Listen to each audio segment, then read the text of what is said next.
In a previous video, we delved into the rich history of Highway 11 connecting Saskatchewan's two largest cities. Today we'll shift our focus northward, exploring the stretch of this vital artery that extends from Saskatoon to Prince Albert, the province's third largest city. Highway 11 serves as a major north-south route in Saskatchewan. Its northern section commences in Saskatoon, tracing a northward path through the picturesque city of Prince Albert and ultimately leading to the serene expanse of Prince Albert National Park and the resources and beauty of Saskatchewan's north. A pivotal moment in Prince Albert's history was the arrival of the railroad.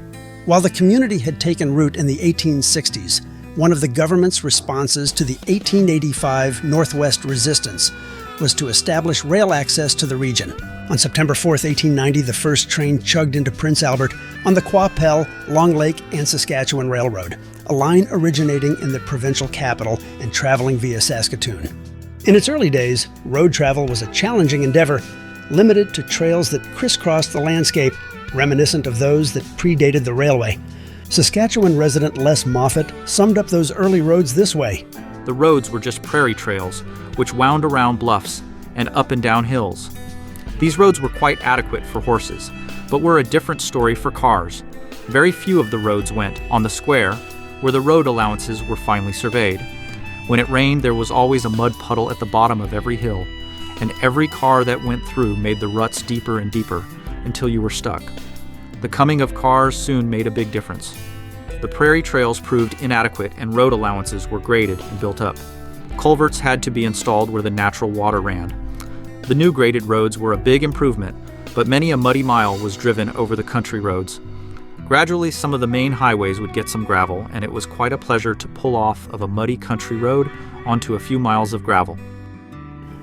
To construct these early roads, horse-drawn blade graders were employed to smooth out bumps and fill in potholes. By plowing the prairie soil at the road allowance and using road graders to pull in the dirt, roads could be widened to accommodate the area's first cars. As a result, most early highways were built on the square, following a grid pattern that often resulted in zigzagging routes, rarely taking the most direct path.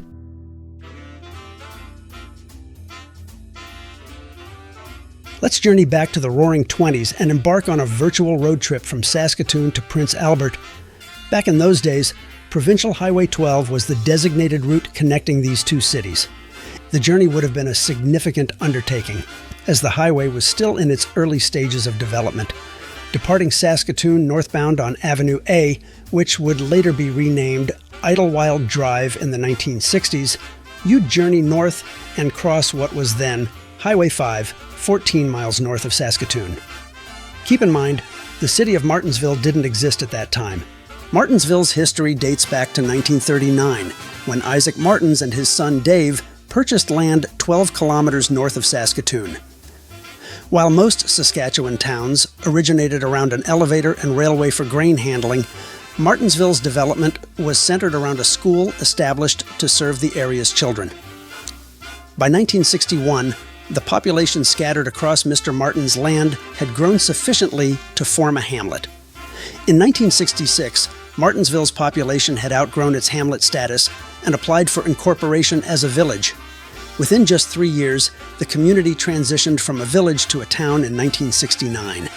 Soon after, essential infrastructure began to arrive. Natural gas was introduced to the town in 1970, followed by sewer and water services in 1976.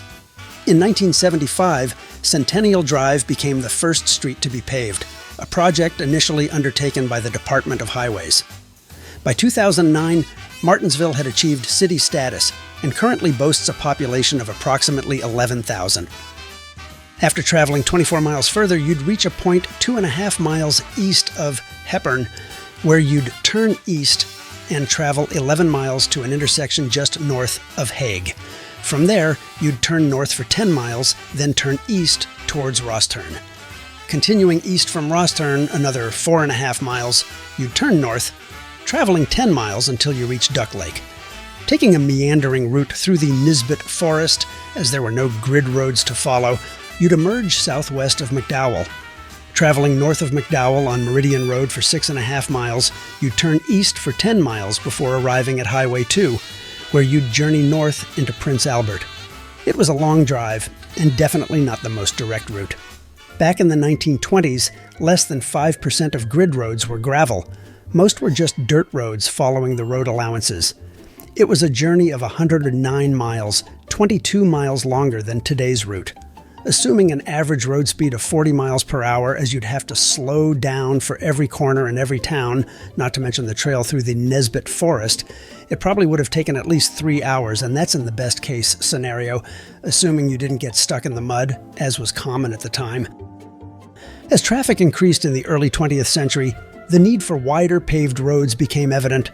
Saskatchewan communities, including Saskatoon and Prince Albert, advocated for the improvement of Highways 11 and 12. A heated debate arose between these cities over which route should be prioritized.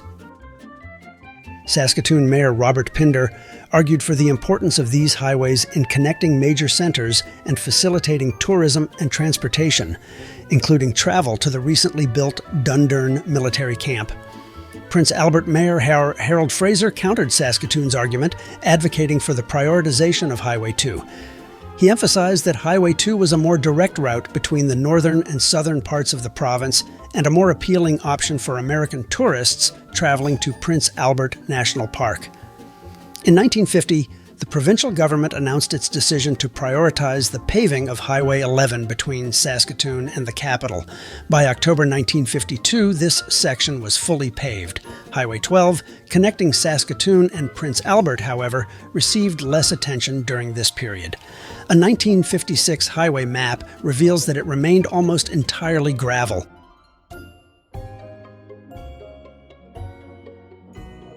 Let's take another virtual journey. Driving back to Saskatoon from Prince Albert in the mid-50s was still not a completely direct trip. As a side note, the highway between Prince Albert and Saskatoon had recently been renumbered from Highway 12 to Highway 11. Leaving Prince Albert and heading south, you'd travel on Highway 2, going further south than 3 decades earlier, and turning west near the siding of Red Deer Hill. After 10 miles, the highway took a new route entering McDowell. Traveling south through the Nesbitt Forest, you'd now take a more direct route towards Duck Lake. Leaving Duck Lake, you'd go 10 miles south, then turning right for another 20 miles and passing Rosthern, you'd arrive at Waldheim. After Waldheim, it was another 34 miles straight south to downtown Saskatoon. While the trip was only 4 miles shorter, advancements in road conditions and vehicle technology meant the journey only took approximately 2.5 hours, shaving a minimum of half an hour off the journey.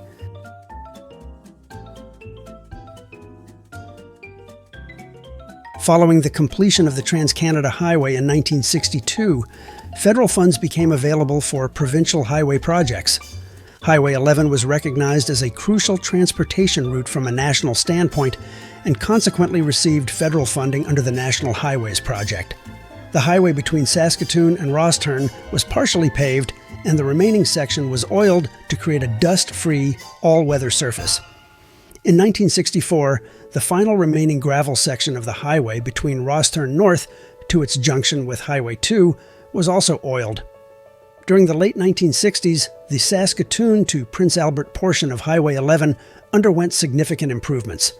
The highway was rebuilt to Trans-Canada standards, rerouted to follow the CNR tracks, and shortened by 13 miles. A new route was established between Saskatoon and Rosthern via Warman-Osler and Hague.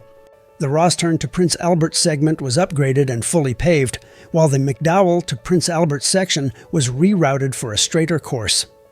These changes reduced travel time, but the journey still required about an hour and a half due to speed limits in certain areas like the 50 miles per hour stretch through Hague. For years, residents along Highway 11 between Saskatoon and Prince Albert advocated for the highway to be twinned, citing safety concerns. In response to these demands, a project to twin the highway was launched in the early 2000s. Sections closer to Saskatoon were twinned first, and the project was completed in 2013, with the twinning of a 13-kilometer stretch between Prince Albert and McDowell. From its early days as a dirt road to its modern-day incarnation as a twinned highway, Highway 11 has played a vital role in connecting Saskatoon and Prince Albert. This journey through time has highlighted the significant milestones in the road's development, from the arrival of the railroad to the advancements in highway infrastructure. Today, Highway 11 stands as a testament to the province's commitment to improving transportation and connectivity, ensuring a smoother and safer journey for travelers between these two important cities.